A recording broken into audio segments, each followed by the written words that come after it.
গোটা সেদ্ধ। গোটা সেদ্ধ নাম হলেও আমাদের কিন্তু শুধু সেদ্ধ নয়, আমাদের মশলা গোটা। যেহেতু আমরা এদেশীয়, তাই শ্রীপঞ্চমীর পরের দিন অর্থাৎ ষষ্ঠীতে শিলনোড়াকে বিশ্রাম দেওয়ার জন্য রান্নাবান্না বন্ধ থাকে। কারোর বাড়িতে মশলা দিয়ে রান্না হয়, আবার কারোর বাড়িতে সম্পূর্ণ নিরামিষ মশলাহীন সেদ্ধ। বাড়ির মেয়েরা যেহেতু শীতল ষষ্ঠীর ব্রত পালন করে, তাই সেই দিন বাড়িতে উনুন জ্বলে না।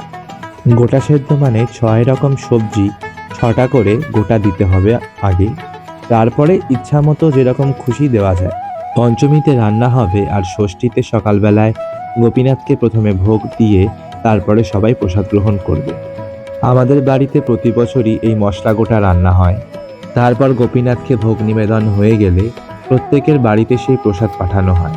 ভগবানের হয়তো এটাই লীলা যে পঞ্চমীতে যে রান্নাটা হচ্ছে সেটা অন্য কোনো দিন একই রকম পদ্ধতিতে রান্না করলে সেই টেস্টটা পাওয়া যায় না। এখন এই ব্যস্ততার দিনে অনেকের বাড়িতে হয়তো এই গোটা সেদ্ধর চলটাই উঠে গেছে, তবু আমরা আমাদের এই ঐতিহ্যকে বাঁচিয়ে রাখার চেষ্টা করছি।